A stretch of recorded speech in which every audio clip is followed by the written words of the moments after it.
The 9th of June 2020, Agnieszka Bata Magdalena Rojek, there is Agnieszka Justitia, the first of Honestia, the Noble Queen, the Guardianess of Truth and Justice, the Protectress of the Pure Value, the Virgin. I have just posted my rendition of Janis Joplin's You Don't Know What It's Like to Love Somebody. When I was singing it, there was a special person in my mind. It was in 2013, I think the end of 2013 or the beginning of the 2014. I think it was the end of 2013, around Christmas time, I think. But perhaps I don't recall it correctly. I made a series of recordings then of songs, which was very difficult for I don't have the natural way when singing. I need to learn. But that one song, I wanted it that way, so the way I wanted it was, this is the song that you can sing only once. So for all other songs I practiced and practiced and practiced, and as far as this one is concerned, I just created my lyrics inspired by the original and started singing it and recording it. So this happens only once. I decided to leave it as one of those great symbols of the world I am creating. So we meet new people, and there are all sorts of emotions, all sorts of relationships, and it's important to remember about this most beautiful thing we have here on the planet Earth, that is love. And I mean this special feeling, not whatever. I mean, each and every has his or her own realization of it, but it's basically about someone being totally important and changing everything in our lives. So I have posted it because I think it's important to ask the very question: how important is it? How important is it for you? How important is it for me? How important is it for other people? And generally bear it in mind. And then I continued listening to the playlist. There's a speech that I created for the start of my academy, the opening speech for the first faculty, the Faculty of Fine Literature and Arts. And I could hear how bad my diction was. I'm not sure if it's much better now, but I'm trying to pronounce words more clearly. So I decided to record the speech once again. I prefer the version that is there, because obviously there you could see me. It's not. There are some mannerisms already, other that belong to other people, but there's still a lot of life, my own life, in the recording. And then there's one, there's one that addresses His Holiness the Dalai Lama. It is also very important, and there's also a lot of me in it. So I've decided that because apart from the love that is between people, there is love that we direct to all sorts of human activity, and literature happens to be my love. So I decided to record it once again. I will not change it. I thought of adding some modifications. Perhaps I could prepare another speech at a at some other time, but now I want also to focus on my studies, on my current studies, that is the feudals, Shakespeare, and the British Empire, which I started yesterday. I'm lagging behind with Tudors a lot, and I'm also starting to lag behind with Shakespeare. There's a lot, and I want to do the proper study. I'm going to study it properly to prepare for becoming, I mean, as a way of becoming a good monarch for future. So this is the speech. I may change the we into I, and otherwise this is the speech. We all create our fictions. Don't question my altruism when it was my choice. It makes me angry. I've been deprived of my life choices. So now the altruism is gone. The only hope left nowadays is my queendom of Honestia, with the royal capital city in Agnipolis, and the Honestian Academy. Hello. All said and done, since I delivered my first ever Facebook speech on the 8th of March 2013, let me deliver the second one on the subject we started with. The subject that has become the center of my life, surprisingly enough. And perhaps I will cross this out too, because originally I dedicated this speech to my sister Emilia, but she is from Indonesia. She is a Muslim, but a communist too, I think. And I'm not sure if she was honest with me. Well, I'm not sure if she could be honest to start with, but there's something fishy about the relations then. So it's still in the original, but for now I will leave it out. Assangists and all the people who have taken an active part in the destruction of my life are not an addressee. Should they listen, they are not a welcome audience. I try to keep it simple. I don't like wars. Wars bring unmeant casualties. Once upon a time there was a little girl. She loved animals and countryside. She would spend hours playing with her little plastic animals, creating a peaceful, harmonious farm life. And I can already see that it's being put in Ola Kicha's makeup. Of course, the girl is me.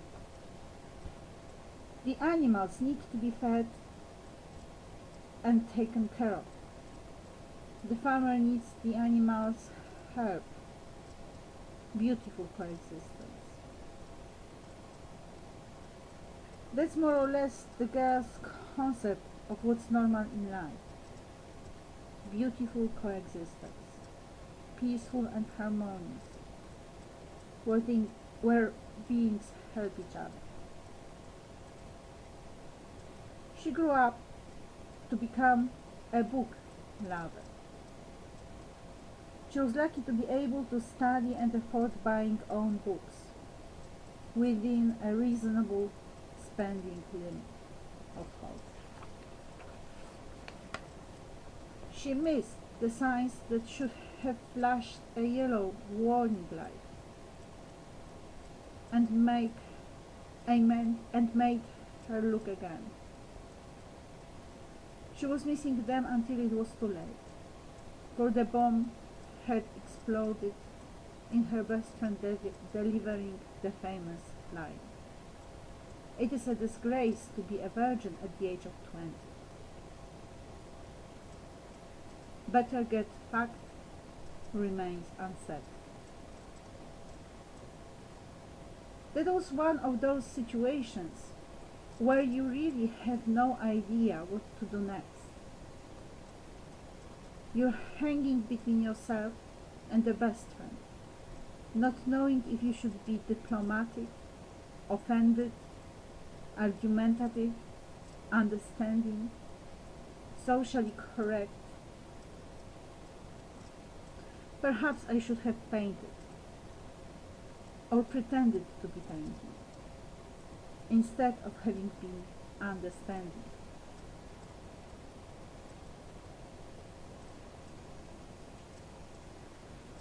This is a follow-up to the speech I gave last year in March. A lot of harm has been done to me and my family since. Harm that was meant to shut my mouth.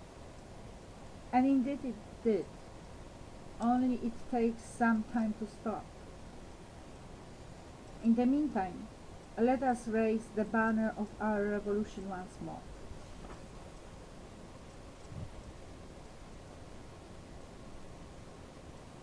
When she started developing her MA,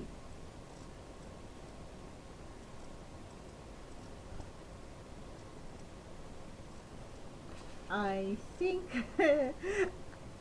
I have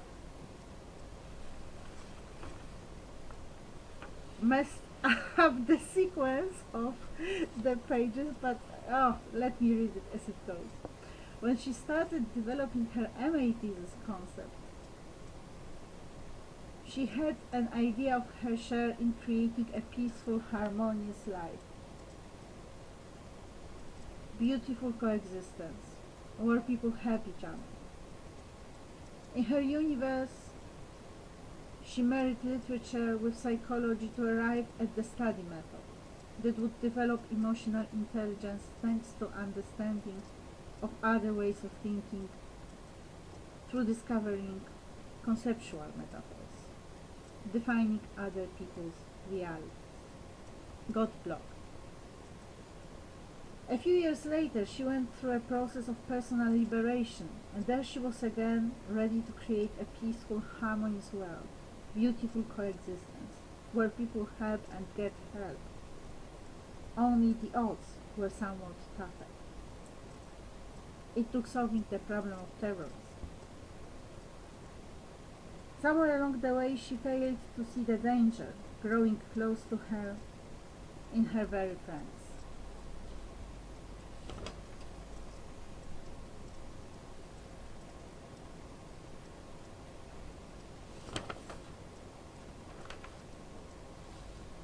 I was to write my MA thesis on emotional intelligence, metaphors and realities, yet got blocked and ended up writing one on wall.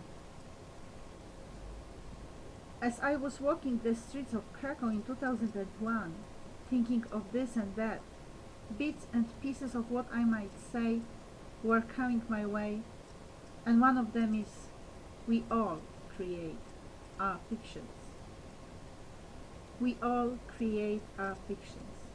That was to be the first sentence. What does it mean? Most people think it suggests falsehood. Like the metaphor, life is a story that I quoted as mine in my queendom of honestia. People jump at conclusions. When they hear I have elected myself to be the queen, they think I want them to be my subjects, and never think they don't belong to honestia really, in the first place. They never think that, for all practical purposes, their presidents and prime ministers are monarchs. They never think of all the vested interest groups that presidents and prime ministers have to serve and please to win the election, and never know the scale of manipulation. They go as a mob into the street and shout the lines they have been given. Do they create their fictions? Yes, they do, but with the lines given. They hardly ever arrived at a revolutionary idea like that of a queen being a guarantee of more freedom, due to a lower vested interest group's pressure, were got involved in protecting the power of monarchy. Indeed. We all create our fictions means that we create our life, its plot,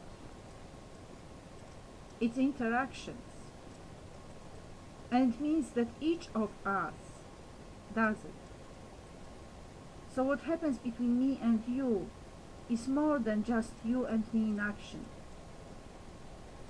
And as we go from incident to incident, a story develops.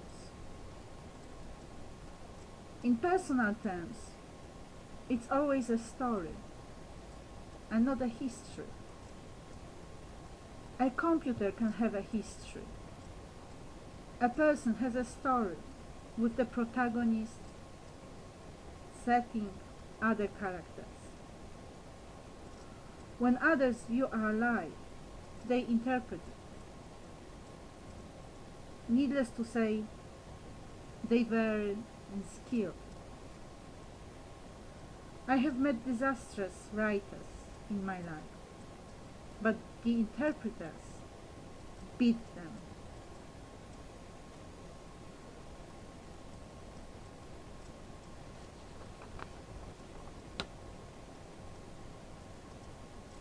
Hereby, I announce the opening of the first faculty of my academy, the Faculty of Fine Literature and Arts. So it was opened in 2014. It's not really flourishing, but it's stable, I think. Not by my actual working on works of literature, but by all the conceptual work I have been doing, and it's getting richer and richer thanks to me entering new areas of life. When I was a student, I was not really able to feel the reality of the texts that had some history of politics in it, because these areas were not real to me.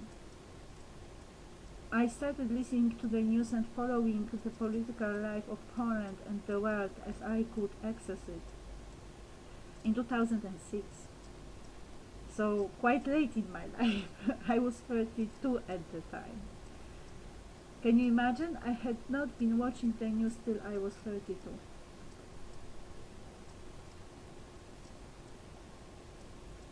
And since then, and then it was like an intensive course for a few years. So I did a lot within the years. But earlier I had no political awareness at all. I didn't even know, well, I knew who the president was, but if you ask me about the prime minister, I would not be able to answer. Or if I happen should if I answered correctly, that would be by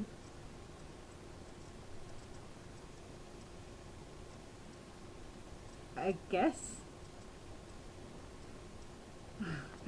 So totally unaware politically till 2006,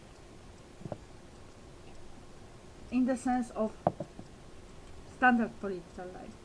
But of course I was working with people, so there was practical politics, and I was the students' representative at the university, which obviously created my ways. I started representing the people who were at the same year as I was in my group, as the first year student and as the fourth year student, I became the representative of all the students of the English philology, the Jagiellonian University. So the first text, the first speech, or the first look at a specific book. This is not for philologists, though they may listen to it too, of course. This is for anyone, any person who feels like listening to it. And this is on the never-ending story. So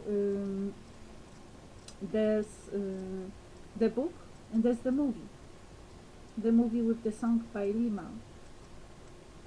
One of my favorite songs, absolutely top favorite. The never-ending story.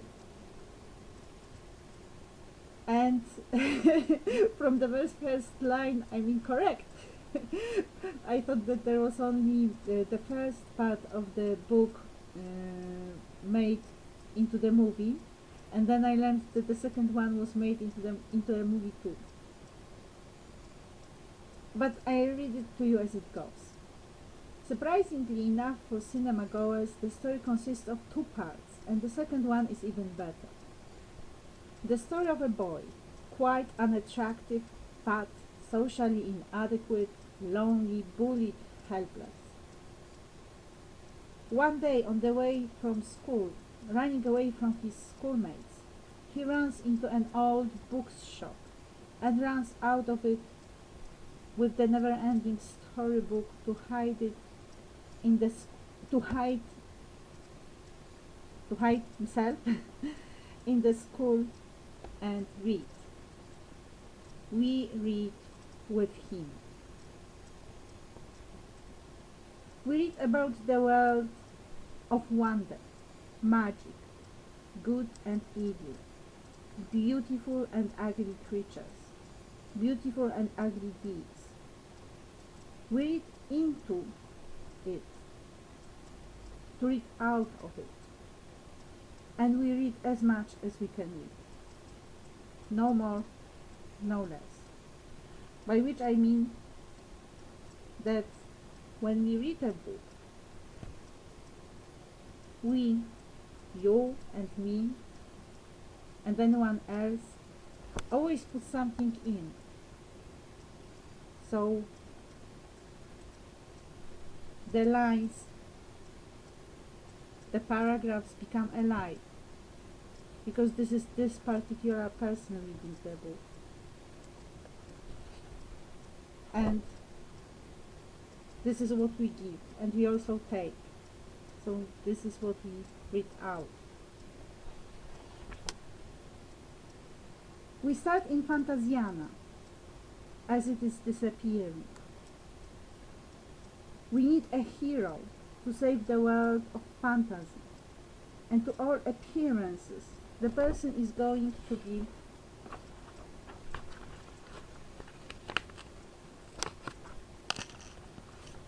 Atreyu, a brave boy we meet at the very beginning of the book.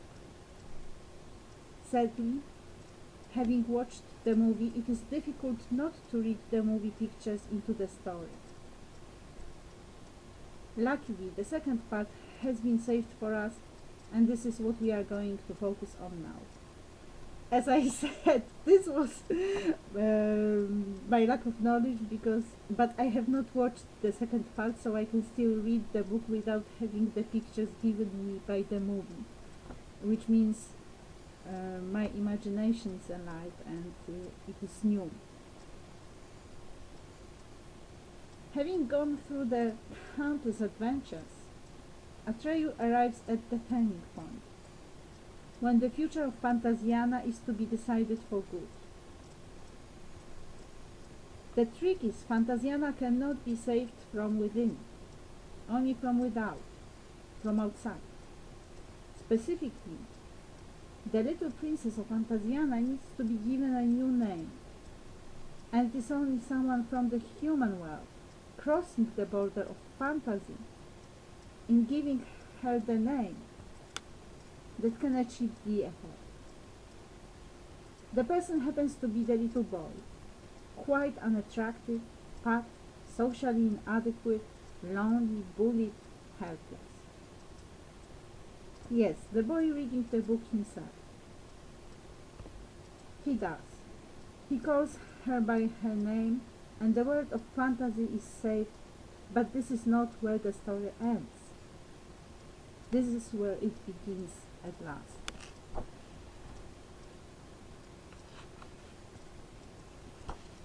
In the second part, the boy enters the story.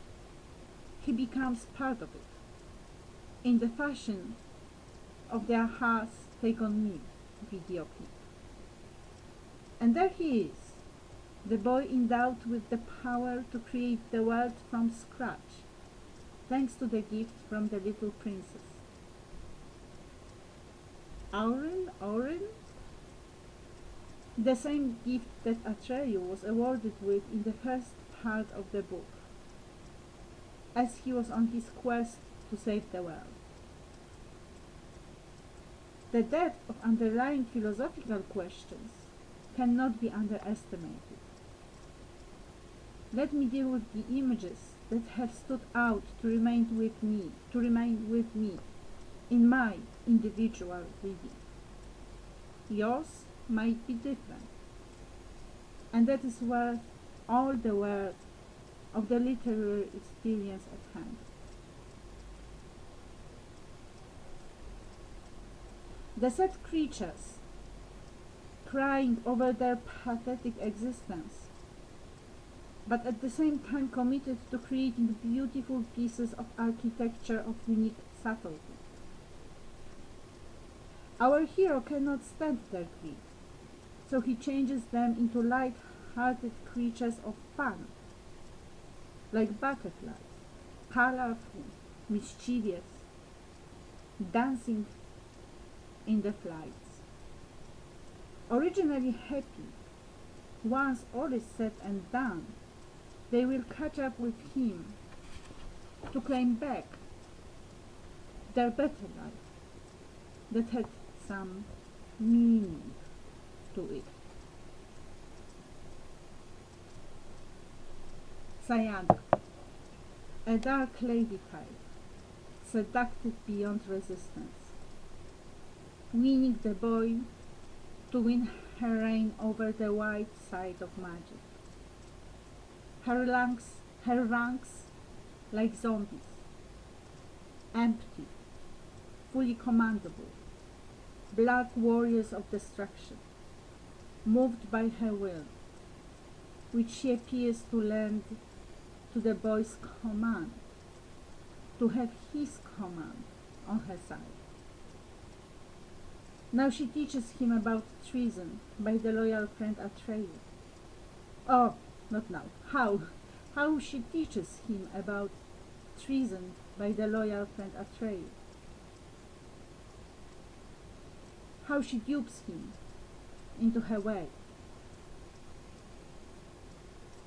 How he plays the role she has written to his very best, inflicting the painful wound in Atreyu's breast. The house of change, the last chance, the last wish. In short,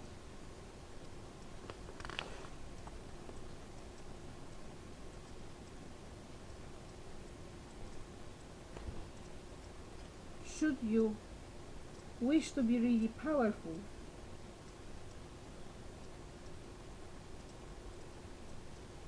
read it and you might still save yourself, even if it is already too late. The water of life is there.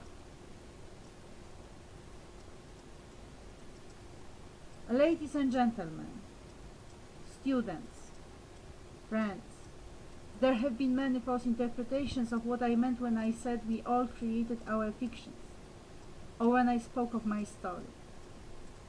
Exactly that. We all create our fictions, and all our stories to the world each and every of us creates each and every day. We all create our fictions and add our stories to the world each and every of us creates each and every day. Should someone tell you to put aside your books and get busy with life, tell them to write a book, even if just a short one. There is a slight chance they might comprehend. Thank you. And excuse me, but there should be one more side, I think. Well, somehow I cannot find it. I'm pretty sure that there was something more I covered in this short presentation of the attitude, I believe. So I guess it leaves us with the house of change, the last chance, the last wish. Just to update a little bit in the context of the latest revelations. Agnieszka Beata Magdalena Rojek, the Noble Queendom of Honesty.